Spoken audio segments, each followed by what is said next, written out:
Baik, selamat pagi untuk kita semua. Perkenalkan, nama Bapak Francisco Tamba.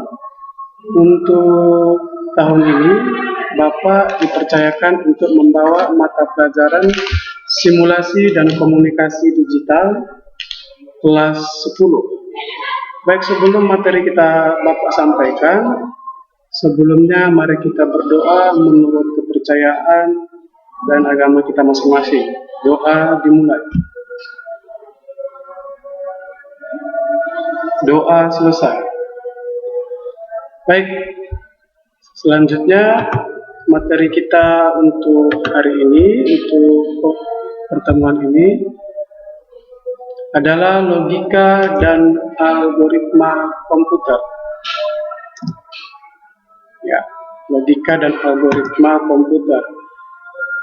Tujuan pembelajaran kita dalam mempelajari ini adalah peserta didik dapat menjelaskan algoritma untuk menyelesaikan dengan tepat. Lalu yang kedua, peserta didik dapat membuat contoh algoritma dalam kehidupan sehari-hari. Logika dan algoritma komputer. Logika adalah suatu bentuk pemikiran yang memberikan suatu solusi agar masalah tersebut dapat teratasi dan dapat dipahami. Algoritma adalah suatu metode atau langkah-langkah yang digunakan untuk menyelesaikan ataupun memecahkan masalah yang dideskripsikan secara logis. Dalam ilmu komputer, algoritma dikenal dengan langkah-langkah komputasi yang terdiri dari masukan dan keluaran, input dan output. Karena itu, algoritma biasanya dijadikan dasar atau pengantar bahasa pemrograman. Selanjutnya, contoh algoritma dalam kehidupan sehari-hari. Yang pertama, install aplikasi Android Play melalui Play Store. Itu ada beberapa langkah, boleh dibaca-baca bukunya yang ada dibagikan, yaitu masukkan ke aplikasi Play Store, cari aplikasi pada mesin pencari di bagian header atau atas, lalu selanjutnya sistem menampilkan daftar aplikasi sesuai dengan kunci yang dicari. Selanjutnya pilih aplikasi yang dikehendaki, lalu klik tombol download, lalu proses download berjalan. Jika gagal, maka akan muncul pesan download kembali. Jika sukses, muncul tombol install. Klik tombol install, tunggu hingga install selesai. Ini adalah contoh dalam kehidupan sehari-hari. Dan ada dua, yang kedua itu berobat ke rumah sakit bagi peserta BPJS. Alurnya adalah kita harus datang ke rumah sakit dulu, lalu melakukan pendaftaran, mendapatkan nomor antrian, melakukan pemeriksaan dasar oleh perawat, menunggu pemeriksaan selanjutnya oleh dokter, pasien diperiksa oleh dokter, dokter memberikan resep, dan pasien mendapatkan obat sesuai resep dan sebagainya. Mungkin untuk lebih lanjutnya lagi, kamu bisa membaca buku paket kamu yang ada di kamu masing-masing ya. Selanjutnya, kedua, ciri-ciri algoritma. Algoritma ternyata mempunyai beberapa pertimbangan, diantaranya adalah benar, baik, dan efisien. Dalam hal ini, benar dapat diartikan sebagai tidak salah. Sebagus dan optimal apapun algoritma yang ada, namun apabila salah, maka semua itu menjadi sia-sia. Dalam arti lain, jika terdapat kesalahan di suatu program kalian, maka akan salah semua. Algoritma harus memiliki efisien dari waktu dan memori, dan tidak dianjurkan algoritma tidak diperbolehkan menghabiskan waktu dan tentu banyak tempat. Selanjutnya, ciri-ciri algoritma. Ciri-ciri algoritma mempunyai beberapa ciri, yaitu yang pertama, finiteness, yaitu sebuah algoritma harus benar-benar selesai ketika ia sudah menjalankan beberapa langkah proses. Yang kedua, definiteness.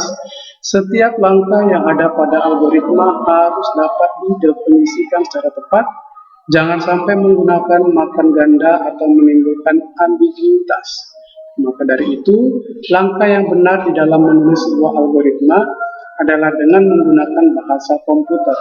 Selanjutnya, input. Input adalah setiap algoritma membutuhkan data yang nantinya akan diolah sebagai masukan atau input.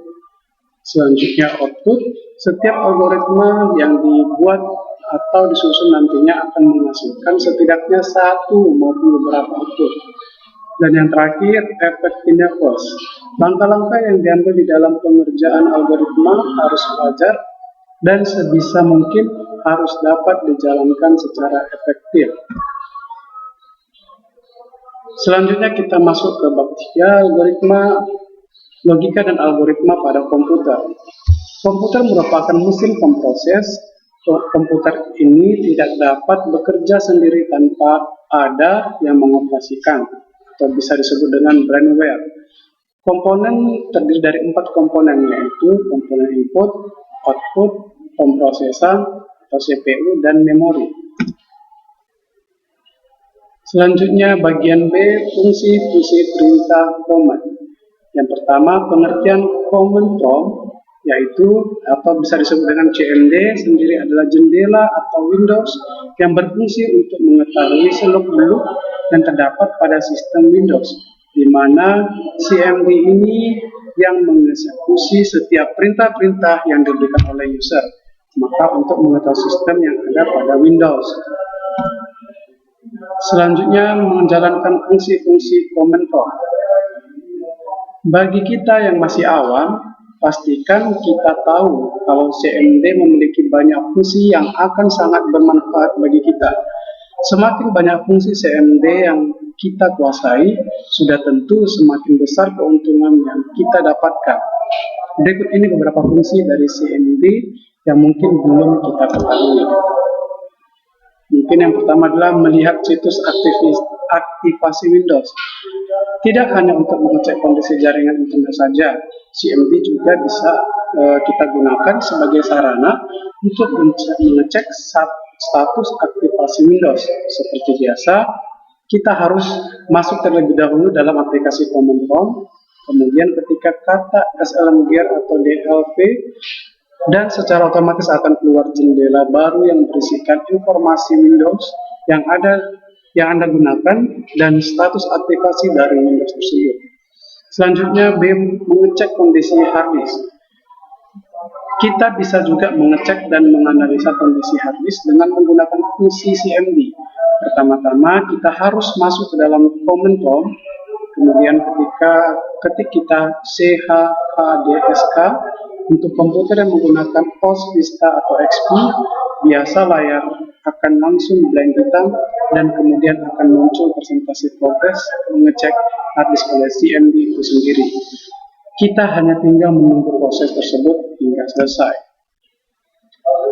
Selanjutnya, command prompt digunakan untuk menutup program secara paksa. Apakah kita pernah mengalami situs di mana saat menyelesaikan aplikasi di Windows, tiba-tiba error atau hang? Nah, pasti kita mengetahui. Mungkin karena aplikasi yang sedang kita jalankan membutuhkan dukungan memori tinggi. Biasanya yang sering dilakukan untuk menutup paksa aplikasi tersebut adalah menggunakan Windows Text Manager. Baik, untuk pertemuan hari ini mungkin sampai di sini. Silahkan dibaca-baca kembali buku panduannya, dan untuk referensi bisa dicari dari internet atau dari buku yang lainnya. Semoga hari ini apa yang Bapak jelaskan silahkan kamu catat, dan jika ada yang tidak mengerti mungkin kamu bisa bertanya melalui aplikasi ini ataupun melalui chat pribadi Bapak. Mungkin Bapak akan melihat nomor pribadi WhatsApp Bapak. Baiklah, untuk hari ini sekian dan terima kasih. Semoga kita selalu sehat dan tetap berkarya di dalam kehidupan kita. Terima kasih.